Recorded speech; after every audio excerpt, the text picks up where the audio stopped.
যেসব বাচ্চারা সবজি খেতে পছন্দ করে না, এইভাবে বার্গার বানিয়ে কিন্তু অনেকটা সবজি তাদের খাওয়ানো যায়।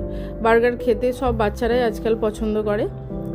তাই কিছুটা স্প্রাউট আমি চপারের সাহায্যে চপ করে নিয়েছিলাম, কিছুটা গাজর, কিছুটা সয়াবিন সিদ্ধ করে এবং তার মধ্যে কিছু আদা কাঁচা লঙ্কা দিয়ে চপ করে নিয়েছিলাম, কিছুটা ধনেপাতাও চপ করে নিয়েছিলাম, আর নিয়েছিলাম সিদ্ধ আলু। পরিমাণ মতো নুন দিলাম একটু বিট নুন, একটু ধনে গুঁড়ো, একটু জিরে গুঁড়ো আর বাড়িতে তৈরি করা ভাজা মশলা। সেটাকে এবার খুব ভালো করে মেখে নিতে হবে।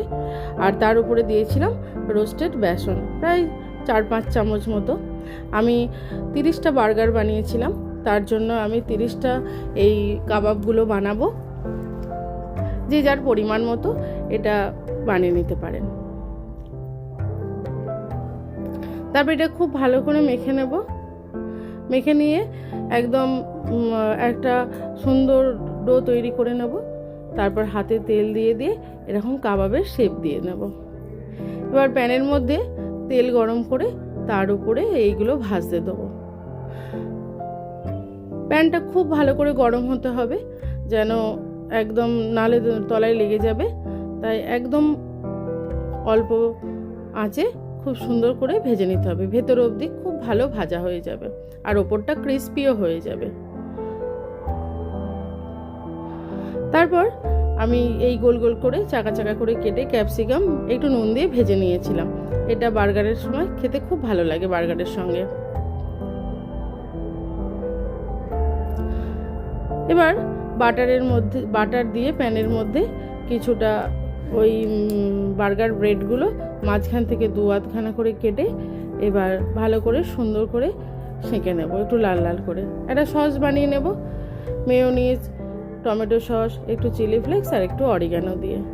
এটা খুব ভালো করে মিক্সড করে একটা সস বানিয়ে রাখলাম।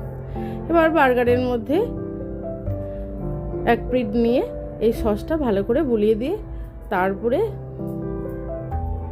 এই কিছুটা লেটুস রেখে দিলাম। এবার যে কাবাবগুলো বানিয়ে রেখেছিলাম সেটা দিলাম আর ক্যাপসিকাম দিয়ে এবার একটু চিজ কুড়ে রেখেছিলাম সেটা দিলাম। এর মধ্যে স্লাইস চিজ দিলেও হয়, আমার কাছে সেটা ছিল না বলে দেওয়া হয়নি। এবার আরেকটা পিঠে বার্গারের যে আরেকটা পার্ট আছে সেই পার্টটার মধ্যে কিছুটা সস লাগিয়ে আবার এর মধ্যে ঢাকা দিয়ে দিলাম। এইভাবেই সবগুলো বানিয়ে নিয়েছিলাম। বললাম 30টা বানিয়ে নিয়েছি। আমি ততক্ষণ বাকিগুলো করি। আপনারা কেউ যদি আমার চ্যানেলটা সাবস্ক্রাইব না করেন অবশ্যই সাবস্ক্রাইব করে দেবেন, আর ফেসবুক থেকে দেখলে অবশ্যই ফলো করে দেবেন। ভিডিওটা এতক্ষণ ধরে ধৈর্য ধরে দেখার জন্য অসংখ্য ধন্যবাদ।